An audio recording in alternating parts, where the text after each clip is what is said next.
évoquer Shaska ou Laini, ou même skip les deux, pour de peut-être sur les persos qui viendront à l'avenir et même les futurs runs. Alors Shaska, pour commencer, elle, c'est un perso qui est premier DPS multi-éléments, tout comme Nomade, elle est aérienne, d'ailleurs, elle peut attaquer de en haut. Malheureusement, c'est un perso à distance, donc elle aura quand même besoin généralement d'une raise interruption pour pas se faire interrompre, comme les persos à distance en général, les Levi et tout, enfin les Laini, les tout ça quoi. Et donc en raise interruption, généralement, enfin shield du coup, on va devoir prendre Layla parce qu'elle lui apportera des trucs offensifs et tout avec ses constellations. C'est là, je crois, la C4 qui est plutôt cool aussi. Augmente les dégâts des attaques normales et chargées d'une valeur équivalente. Pas à 100% des PV de Layla, voilà, ça c'est fort, la C4, c'est justement donc pour ça que Layla sera très très cool avec Shaska. Shaska elle aura besoin de se jouer avec des teams Rainbow pour convertir du coup les éléments et tout, pour faire des tirs élémentaires. Ça peut être des hydro, électro, cryo, du coup Nemo vu que c'est son élément, mais on va mieux éviter parce que sinon on perd du DPS. Voilà, pyro aussi et tout quoi. Enfin ça va être tous les éléments, ces dégâts, sauf le géo, l'anemo, enfin le géo plutôt, et le dendron. Mais je me dis on va mieux éviter l'anemo. Du coup elle va devoir se convertir du coup chacun des éléments. Donc ça en fait un perso quand même qui reste plutôt flexible, qui peut s'orienter qu'importe les éléments aux ennemis. Le truc c'est que je trouve que les éléments sur Genshin, en termes d'ennemis, je précise bien, sans compter les réactions élémentaires, c'est pas aussi important que les éléments d'HSR ou de Zenless où il y a des faiblesses et tout. Là, par exemple, on peut très bien jouer des personnages, genre des persos cryo contre des ennemis pyro, alors que le pyro counter le cryo. Donc en soi, normalement, si vous utilisez des persos pyro, ils vont détruire les shields de cryo, par exemple, des mages de la lune. En vrai, c'est beaucoup moins important d'avoir l'importance d'un rainbow, l'importance d'avoir de pouvoir avoir plusieurs éléments. Du coup, c'est beaucoup moins utile que sur HSR Genshin avec les vrais rainbow DPS. Enfin, il n'y en a pas sur Genshin ZZ, mais il y en a sur Genshin, enfin sur HSR avec Acheron par exemple qui peut ignorer les faiblesses. Voilà, là les Broken et tout. Là, Shaska, bon, c'est pas une folie non plus. C'est pas parce qu'elle ignore les faibles, enfin que les multi-éléments qu'elle est meilleure que des Neuvillettes, des Harlequino, des Alaitam, etc. Ça veut dire absolument pas ça, je vous le dis direct. Je trouve même que franchement, déjà en multi-cible, il y a des choses à dire. C'est pas un perso de fou malade ou multi-cible. C'est un perso que je devrais comparer à Kinich. Elle est d'ailleurs plus facile à jouer que Kinich, mais a un moins bon potentiel de dégâts que ce dernier.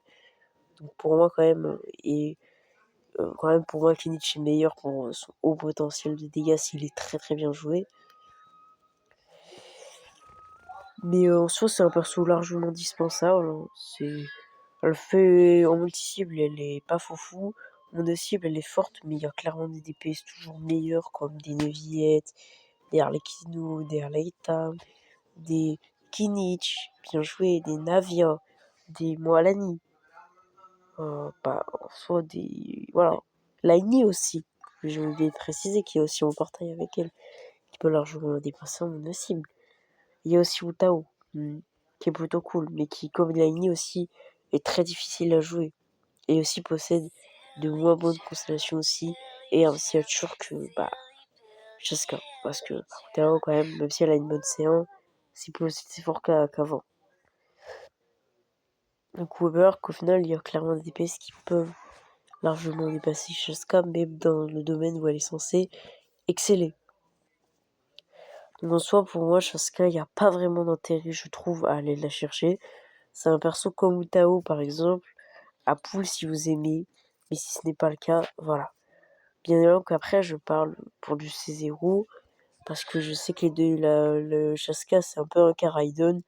En C0, elle est mouais, mais que si vous avez ça C2, là, ça devient une masterclass. Aussi, sa C1, elle est très très forte, et la C2, elle est broken. Mais honnêtement, qui va aller chercher 3 Chaska alors que 6 semaines après, vous avez Mavuka qui arrive? Voilà, il n'y a pas eu le drip, mais ça a été confirmé par. Il y a eu leur splash qui a été carrément voilà, leak, si on va dire ça. Voilà, ça a été du coup confirmé que, enfin, grâce à le leak, la charte, tout ça, leak là, voilà, ça a été confirmé de façon que Mavuka et tout allait arriver, quoi. Mavuka. De toute façon, Yo sont pas bêtes, je sais très bien ce qu'ils font. En fait, ils l'ont déjà fait de toute façon avec Yanagi. En fait, ils savent tellement que Sasuke, il y en a pas beaucoup qui vont l'invoquer. Parce que comme je l'ai dit, c'est un perso indispensable. Et qui est pas vraiment pas très hype pour vrai. Hein. Que du coup, ce qu'ils font, c'est qu'ils vont attendre de mettre le drip 24 heures, 48 heures, admettons peut-être après sa sortie. Pour bien pour bien que ceux qui regardent pas les leaks, ils se disent ah bah y a pas Mavuka de toute façon, y a pas de perso, 5.3, donc allez je compte skip Shaska, mais bon, vu qu'il y en a aucun en 5.3, je peux me faire plaisir. Et comme Yanagi il avait fait à l'époque, là il veut Mavuka, les bâtards. Ils l'ont déjà fait une fois sur ZZZ, je suis sûr qu'ils vont le reproduire une deuxième fois sur Genshin. Et je pense qu'un jour ils vont aussi le faire sur HSR. Mais si pour l'instant c'est pas encore arrivé. Mais voilà, je connais, ça se voit clairement que le 102, vraiment, je sens qu'ils vraiment sont en train de faire ce genre de technique. Voilà, il y en a beaucoup qui critiquent les leaks, mais derrière les leaks, quand même, il y a pour ce genre de mauvaises choses que Yoverse font parfois, de mauvaises surprises, bah ça peut être utile, hein. Donc voilà. Mais bon. En tout cas, Shaska, c'est un skip. Il y a de bien meilleures choses. Et que d'ailleurs, si vous cherchez un DPS, c'est pas. Ça, c'est sûr à 100%. Par contre, là, c'est. Voilà, il est mis dans les annonces, de toute façon. Voilà, il y a le rerun de Neuvillette qui arrive 3 semaines après. Et le perso est royal. De toute façon, je vous montrerai pourquoi il est aussi broken dans une vidéo faut-il invoquer Neuvillette quand elle arrivera. Mais en tout cas, il fait partie du top 3 DPS et que c'est pas le top 1, enfin le top 3, c'est pas le top 2, c'est le top 1. Mais bon, il est trop fort en fait. Et ouais, Neuilly de foudre en Chaska, que ce soit en mono-cible ou en multi-cible. Donc d'ailleurs, ne pouvez pas Chaska juste pour l'exploration.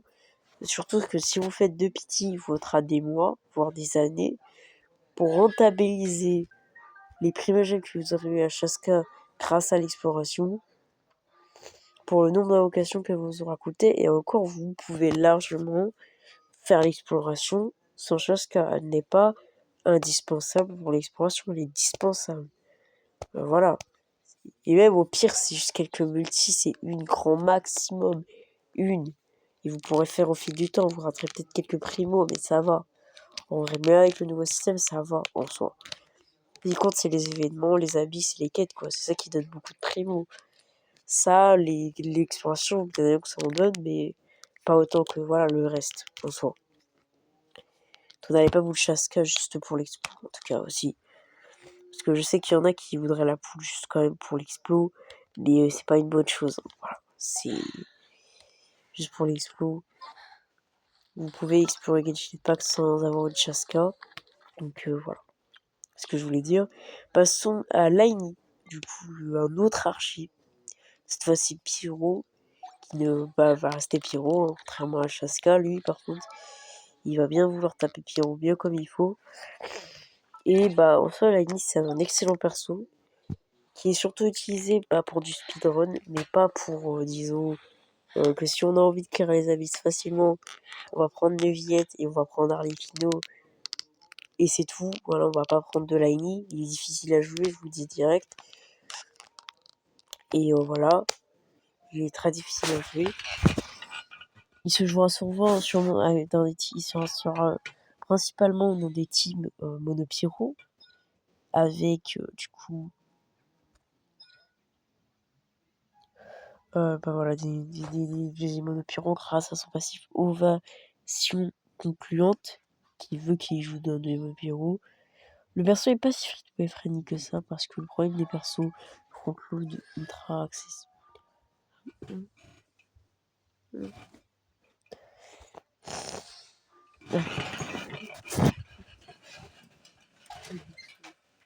coup, front-load, comme m'a dit, ultra access speedrun, c'est que ils sont, ils ont besoin d'investissement, ils ont besoin de gros artefacts, de critique des écrits et tout. Ils ont besoin d'un énorme investissement au niveau des artefacts. Aussi, Laini a vraiment, je trouve, besoin de son arme pour justement avoir cet investissement pour speedrun rapidement les contenus.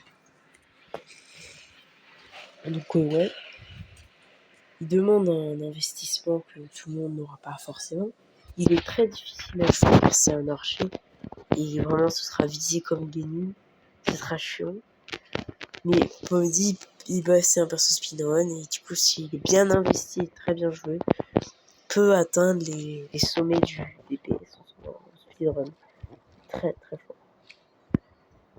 Mais que par exemple, dans la plupart des cas, la majorité des joueurs préféreront le confort et prioriseront des DPS tels que Arlecchino ou Pyro par exemple, avec les Spyro, qui sont infiniment plus faciles à jouer que Laini qui demandera bien plus d'efforts. Je crois même que si on prend en compte la pratique, même Otao en soi est meilleur. Otao, je trouve qu'en pratique, c'est vraiment pas un perso très facile à jouer, mais Laini, vraiment, c'est en soi facilement dans le top 5 des persos, je pense, les plus chiants. Surtout si vous jouez sans shield. Donc voilà. Donc Laini, vous pouvez encore une fois skip. En plus, 3 semaines après, lui, et justement, son jeu, il y a celui de Louvier qui détruit Laini, sauf en speedrun, mais voilà, ça c'est vraiment pour une minorité de joueurs. Sinon, hors speedrun, Louvier détruit dans tous les sens Laini. Puis même en speedrun, je trouve qu'en multi-cible, Laini ne pourra jamais atteindre 9 même pour du speedrun en vrai. Je vais quand même noter qu'il y a toujours le 9 spin qui existe. Si vous avez des 9 C6, là ça devient inarrêtable. Même en C0, c'est broken. Bon, il faut avoir un gros support, un gros PC et tout. C'est un peu chiant, mais si vous avez les conditions réunies, il peut tout détruire en spin. Et faire les abysses en 20 ou 10 gold carrément en C6. Donc voilà. Donc soit Laini et Chaska, pour moi, c'est deux persos largement indispensables. Si vous cherchez un DPS, vous avez une Neuviette qui arrive très prochainement. Et si vous ne l'avez pas encore eu, sachez qu'il sera bien meilleur pool que ces deux-là.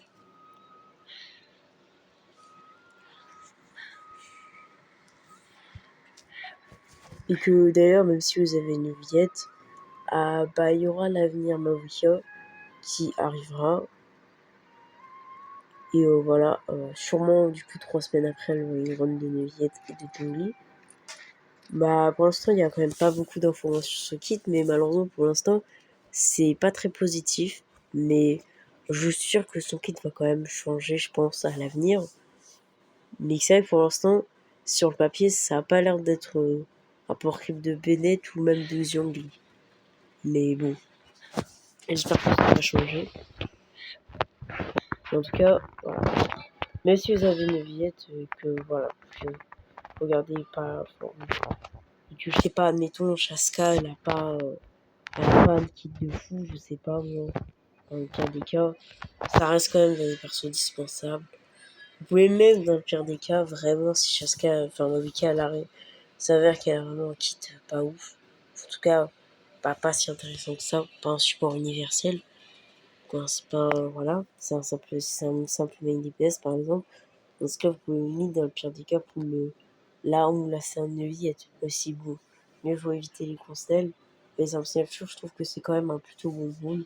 Si vous avez une villette, honnêtement, faites-vous plaisir et pouvez son architecture. Franchement, voilà. Et une grosse upgrade non nécessaire, ça c'est sûr, mais bien évidemment un excellent buff. Au final, qu'importe les cas, qu'importe le joueur que vous êtes, franchement, je vous conseille ni Chaska ni Laini.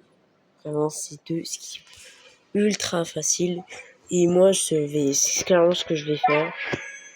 Je suis intéressé par aucun des deux. Shaska, bah franchement, j'ai déjà de bons éléments. Même s'il est vrai que pour l'année, c'est un peu différent quand même, parce que j'avoue que je suis en reste de DPS Pyro. J'ai skip enfin, j'ai perdu mon 50-50 sur aller. J'ai pas Utao. Et donc c'est vrai que là-dessus, pour mettre utile, mais dans ce cas, Arlequino, elle est là depuis la 4.6. Donc dans le pire des cas, bah, et peut-être qu'elle va faire son rerun en 5.2, en 3 du coup. Vu que bah, elle est là depuis la 4.6, donc ça fera, je crois, 5 patchs quand on sera en 5.3 qu'elle n'aura pas eu de rerun, et donc il serait peut-être temps de la mettre en rerun. Aux côtés bah, du coup, peut-être aux côtés de Mawika ou je sais pas quoi. Après aussi, Mawika serait peut-être un main d'épée Spiro, mais bon, ça faudra voir. En tout cas, moi, je vous dis quand même bonne chance pour cette invocation. Même si, franchement, il faut vraiment être très courageux pour vouloir invoquer Shaska ou Laini, alors que 3 semaines après, on a Neuvillette plus Jungli. Et encore 3 semaines après, on aurait Mawika, apparemment, je crois, normalement. Logiquement. Enfin, ça a été confirmé de toute façon par Splashart qui a été. Ah, mais s'il n'y a pas encore les dribbles, ça va arriver, je pense, demain ou après. Et ciao.